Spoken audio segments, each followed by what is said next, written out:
สบายดีเนาะมื้อนี้เราจะมาเว้าถึงวิธีการเปลี่ยนแปลงแผนที่ดินปัจจุบันหรือว่าแผนที่เราแต้มดินปัจจุบันนี้ให้มาเป็นแผนจัดสรรเนาะส่วนว่ามีจั่งใดก็ขอติดตามเบิ่งไปตามๆกันเนาะก่อนอื่นให้เราคลิก Export ตัวนี้ออกไปก่อนเนาะเข้าไปที่ Data เนาะ Export Data แล้วก็เลือกบอนไว้เนาะไปไว้ที่กล่องแผนจัดสรรฮะเหลืออยู่2D เนาะข้อมูลเฮาเนาะCLUFZ ตัวนี้เขาจะจงไว้คือเก่าเนาะเวลาเขาแต้มแล้วเขาจึง copy เข้าตัวนี้เนาะเขาจะใส่ว่า FLUMZ test ก็ได้เนาะเขาจะเปลี่ยนก่อนแล้วเขาจึง copy เข้าตัวนี้เนาะ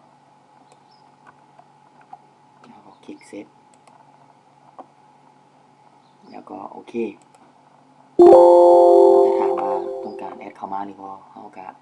คลิกแยกไปเลยเนาะจะได้ตัวเป็นเทสเราจะปิดตัวปัจจุบันออกก่อนเนาะเราจะปิดออกก่อนตัวไหนตัวสำคัญเนาะเราจะสังเกตเบิ่งอยู่นี่จะเป็นมีข้อมูลของเป็นดินปัจจุบันเนาะในการรหัสตัวนี้ก็จะเป็นปัจจุบันอยู่เนาะให้เฮาสังเกตเบิ่งว่าอยู่รหัสสีนี้ตัวปัจจุบันนี้เนาะจะบ่มีรหัส Z เนาะจะบ่มีรหัส Z มันจะมีแต่ตัวเลขเนาะแต่อยู่สีของจัดสรรนี้มันจะมี Z เราจะเปลี่ยนจังไดเนาะจะเบิ่งกันไปนำกันเนาะนี่เนาะมันจะมี Z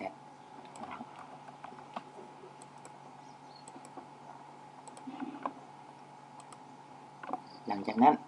ให้เฮาลึบข้อมูลอยู่ในปัจจุบันออกก่อนเนาะลึบออกจงไว้แต่ subcat id กับ subcat color นี่เนาะเอาลึบออกทั้งหมด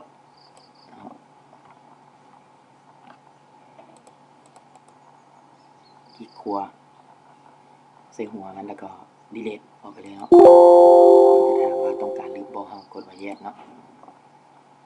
แล้วคลิกใส่หัวมันลึบทุกๆอันเนาะตัวใดที่เป็นชื่อเป็นอย่างต่างๆเนาะ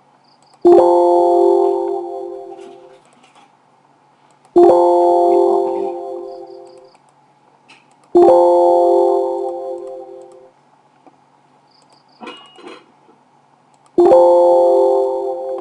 delete ออกเนาะ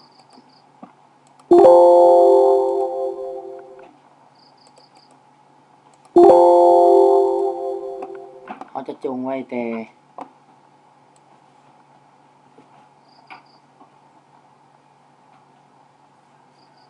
subcat L เนาะจะจงไว้เพียงแต่ให้ subcat id subcat color แล้วก็ subcat L เพื่อเขาจะเบิ่งรหัสเนาะเขาจะเลือกโอ้ยเบิดเลยก็ได้เนาะ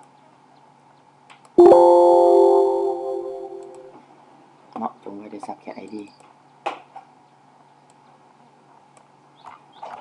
เขาจะมาสังเกตเบิ่งเขาจะจงพวกนี้ไว้ซื้อแข่งเสื้อเมืองซื้ออย่างไว้เนาะ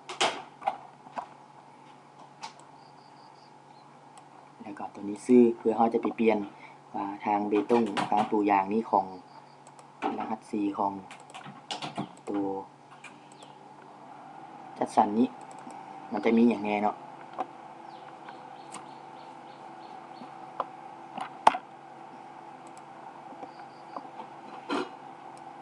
หลังจากนั้นให้เราเพิ่มห้องเข้ามาเนาะเพราะว่าฐานของจัดสรรมันจะเปลี่ยนหม่องนี้เป็น subcat set id เนาะมันจะเปลี่ยนชื่อห้องเนาะมันจะเป็นคล้ายๆแนวนี้เนาะจะเป็นคล้ายๆมันจะเป็น S U B เนาะ C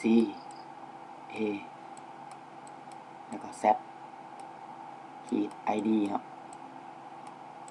อาจจะเพิ่มห้องตัวนี้ขึ้นมาเนาะแล้วก็เข้าไปที่คลิกเส้นนี้เนาะแล้วก็ add field เราจะเปลี่ยนชื่อเป็น R S U B พิมพ์ตามข้าพเจ้าเลยเนาะตัวใหญ่ตัวน้อยกับพิมพ์เลยเนาะ ID เนาะตัวนี้มันจะเปลี่ยนมันจะต่างกันอยู่หม่องนี้ต่างกันอยู่หม่องนี้เซตอยู่ข้างท้ายอยู่สิเนาะ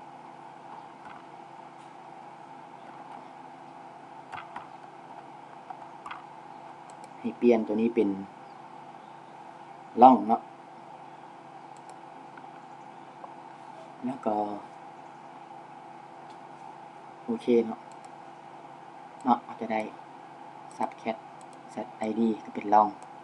แล้วเราก็มาเพิ่มอีกเนาะหัว subcat color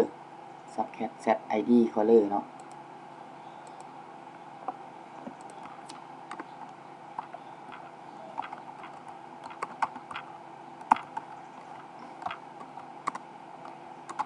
set color เนาะ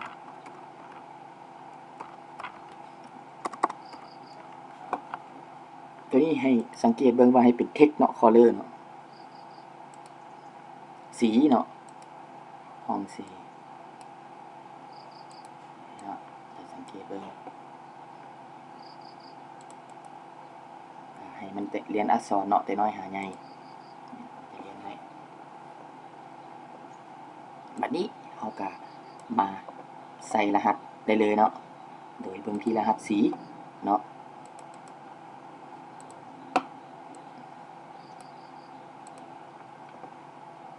ให้เฮาก่อนเฮาสิแปลงได้เฮาก็ต้องมีการสตาร์ทก่อนเนาะโดยที่เข้าไปที่ editor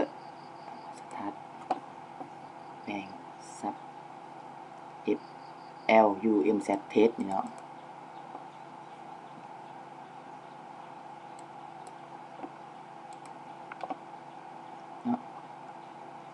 เป็นตัวอย่างปลาผสมแม่นหยังเนาะ10104รหัสจัดปัจจุบันกับจัดสรรมันจะบ่คือกันเนาะคือตัวอย่างตัวนี้เป็น104ตัวจัดสรรมันอาจจะเป็น105 06อิหยังก็แล้วแต่เนาะปลาผสม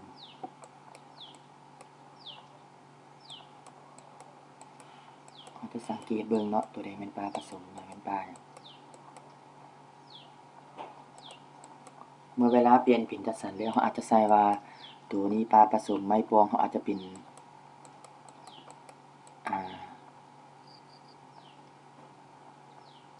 เนี่ยเนาะมันจะเป็น Z 10103เขียนใส่เลย Z ที่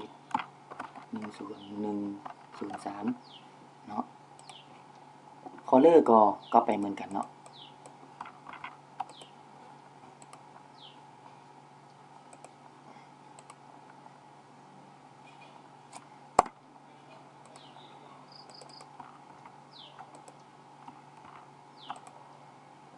ตัวนี้มันบ่ให้ใส่เซตเนาะเฮาก็ลึกออกไปก่อนก็ได้เนาะมันจะบอกให้ใส่แต่ number เนาะเพราะว่าเฮ็ดเป็นร่องเนาะเฮาจะ delete ออกก่อนก็ได้เนาะ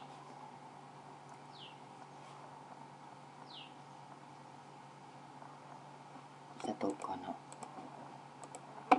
แล้วก็ delete ออกไปก่อนเนาะเราจะเพิ่มข้อความใหม่เป็น subcat id แต่ว่าต้องเปลี่ยนเป็น text เนาะเพราะว่าจะพิมพ์รหัสก่อนแต่ว่าให้เราเพิ่มตัวนี้เป็น500เนาะ sub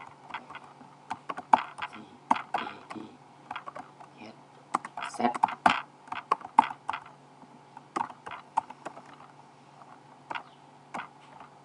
เนาะโอเคโอ้บ่แม่น subcat id เนาะลืม color เฮามีแล้วเนาะแต่เฮาสังเกตเบิ่งว่าตัวนี้ต้องเพิ่มเป็น500เนาะเพื่อจะสอดเอาซื้อ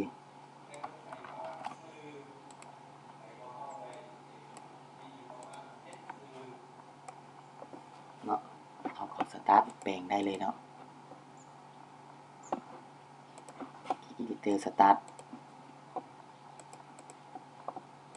copy ตัวนี้มาใส่เลยเนาะ2อันคือกันนี่เนาะมาเบิ่งอีกปลาใบกว้างใบแหลม105ปลาใบกว้างใบแหลมมันจะอยู่ใส่เนาะของจัดสรร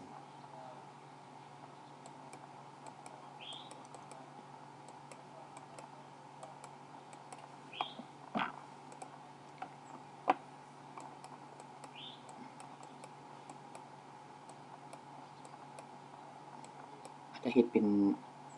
ตัวอย่างพื้นที่ตัวจริงมันเป็นปลาคุ้มครองใส่ตัวนี้ก็ได้เนาะ Z10102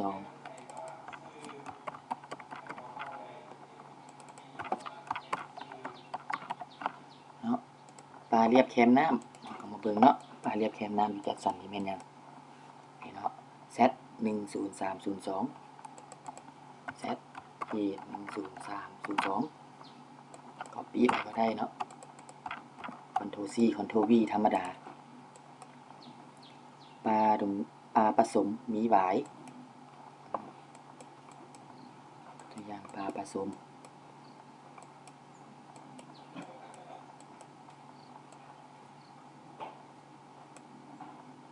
ที่คุณจัดสรรนี่ดิมันอาจจะมันเป็นหรือเปล่าเรื่องการกำหนดการสงวนได้เนาะเราจะเลือกตัวที่มันใส่ให้มันถูกต้องหรือว่าเราอาจจะใส่ตัวนี้ก็ได้เนาะอย่างใส่ตัวเป็นปลาอนุรักษ์ก็ได้เนาะคันมันเป็นคิดปลาอนุรักษ์เนาะจะเลือกใส่ตัวอย่างเขาจะไปใส่ปลาใบไม้พัดจะบอกกำหนดเติมอีกเขาหมายว่าเขาจะไปเพิ่มเขาจะไปเปลี่ยนชื่อภาษาลาวอีกเมื่อเวลามันเจอตัวจริงเนาะชื่อภาษาลาวอยู่หม้องนี้เนาะ Z10301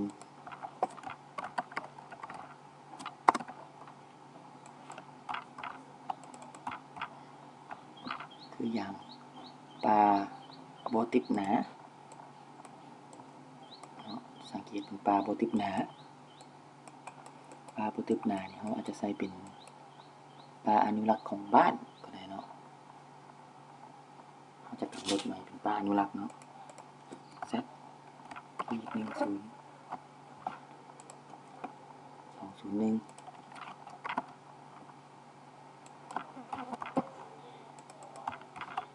เขาจะสังเกตเบิ่งว่าประเภทปลานั้นแม่นปลาอย่างแท้อยู่ในบ้านเนาะแล้วเขาจะมากำหนดวางแผนมันจะเป็นปลาอย่างเนาะอยู่ใน4ตัวจัดสรรนี้ยางพาราเขาก็ใส่ไปปกติเลยเนาะยางพารามันก็มีเนาะ10506 Z-10506ยางพารา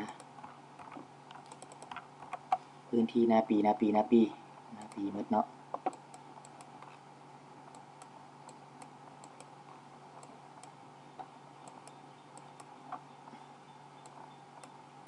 หน้าปีกับหน้าน้ำฝนอะไรเนาะ120112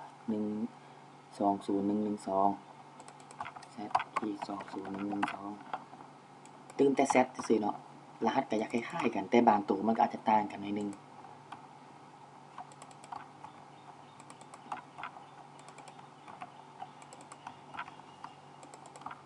หน้าปีบวกหน้าแซงเขาก็เบิ่งเนาะใน2ฤดูมันก็อาจจะเป็นหน้าชลประทานนั่นแหละเนาะถ้ามาเฮ็ด2ฤดู Z-20113เขาจะเบิ่งตามสภาพความเป็นจริงเนาะตัวนี้แม่นตัวอย่างเนาะ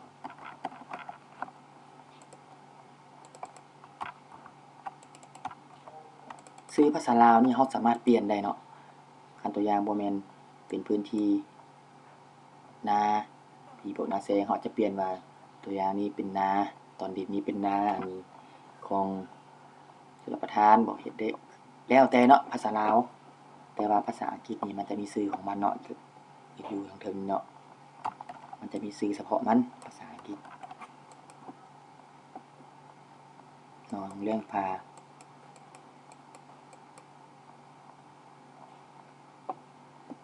z ขีด21120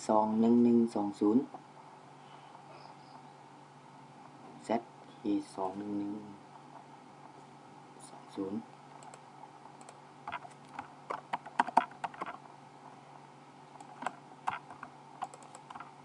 แม่น้ำ02แล้วบ่แม่น20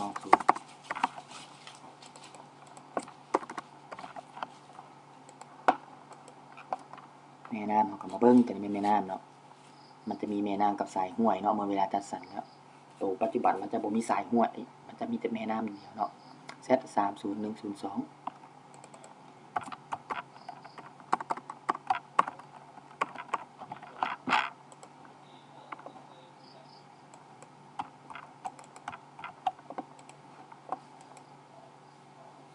ดินปลูกสร้างบุคคลเบิ่งเนาะดินปลูกสร้างบุคคล40201 Z 401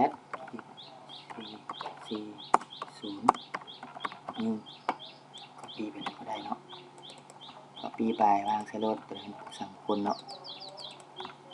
มันจะมีดินปลูกสร้างรัฐอีกเนาะคันเขาไปเก็บมาเนาะอันนี้เป็นข้าพเจ้าแต้มหรือยังบ่ได้มีการลงสำรวจมีการแต้มตามภาพถ่ายเนาะเขาจะบ่ฮู้ว่าเขตใดเป็นปลูกสร้างรัฐแน่เนาะเมื่อเวลาเขาจับมาเขาอาจจะฮู้แล้วก็ใส่รหัสได้เนาะทางปูยางเบตง Z 60101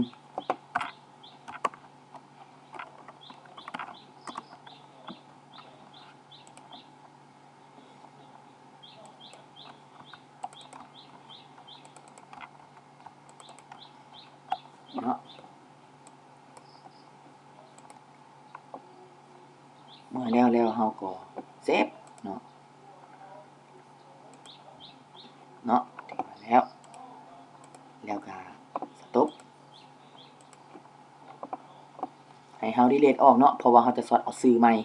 ตามที่ชื่อของจัดสรรนี้เนาะดีเลทตัวใดที่บ่สำคัญเฮาก็ดีเลทออกเนาะจงไว้แต่ P โค้ด V โค้ดแม่นรหัสเมืองรหัสเขตเฮาต้องได้จงไว้เนาะจะได้แล้ว2อัน subcat id กับ subcat caller เนาะหลังจากนั้นเฮาซอดชื่อเนาะแบบที่เฮาซอดตัวปัจจุบันหั่นชื่อมันเนาะแบบที่เฮาซอดออโต้หั่นเนาะมันจะเข้ามาเบิดหั่นเนาะขั้นตอนเดียวกันเนาะคลิกขวาแล้วก็จ้อยเนาะแล้วก็ไปเลือก Excel เหมือนเดิมอยู่ในมาตรฐานสีที่ว่าก๊อปให้หั่นเนาะ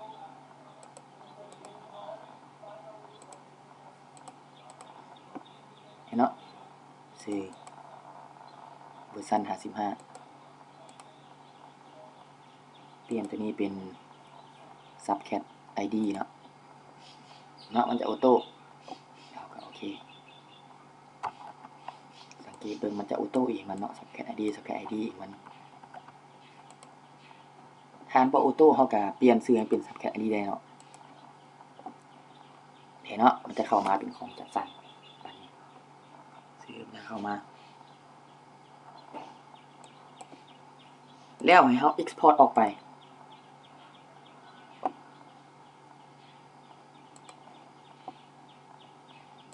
ไว้กล้องหมู่เก่าเนาะมันจะเป็นเทส1ก็ได้เนาะเซฟถ้าเฮาไป export แล้วชื่อมันจะหายไปเนาะชื่อที่เฮาซอดเข้ามาหั่นเฮาต้องไป export ทุกๆครั้งเนาะเมื่อเวลา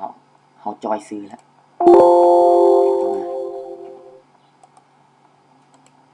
เนาะถือว่าได้ละบัดนี้ให้เฮาเอาเซฟไฟล์ของตัวแท้ออกมาเพื่อก๊อปใส่เนาะคือ FLUMZ นี่เนาะตัวนี้มันตัวแท้เนาะตัวนี้ที่เฮาแท็บทับอีกเฮาก็ลบออกได้เนาะดีลีทออกคลิกขวาดีลีทออกได้เนาะ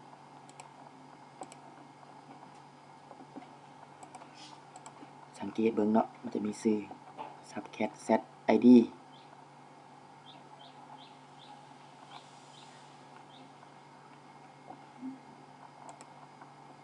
ตัวแท้มาดึงเข้ามาเนาะจะก๊อปเข้าตัวแท้แล้วก็จะเลือกตัวนี้ทิ่มเนาะ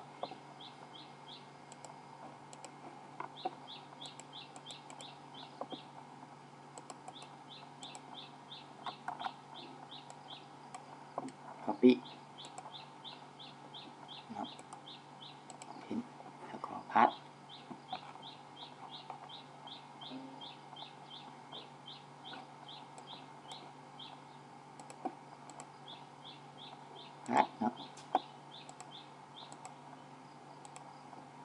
เนาะมันจะได้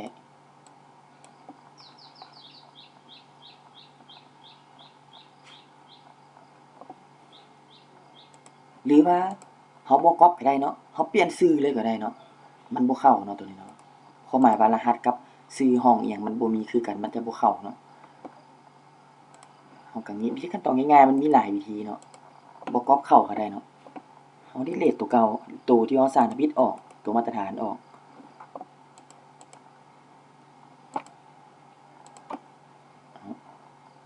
บ่เซฟเฮา delete ออกเฮาก็เปลี่ยนชื่อได้เลยเนาะรีแพร์เปลี่ยนชื่อได้เลยอาจจะบ่เข้าเนาะเพราะว่าชื่อห้องความหมายว่าชื่อห้องเพราะว่าชื่อห้องตัวนี่มันบ่มีเนาะมันจึงก๊อปบ่เข้าชื่อห้องซับแคทซับอิหยังต่างๆมันบ่มีเนาะก็ถือว่าสำเร็จเนาะวิธีการเปลี่ยนแผนปัจจุบันมาเป็นแผนจัดสรรเนาะต่อไปแล้วครับพระเจ้าจะสอนเรื่องเกี่ยวกับการแต้มแผนจัดสรรอีกตัวนี้เป็นวิธีการเปลี่ยนข้อมูลเนาะวันนี้ก็จบแล้วเนาะขอขอบใจ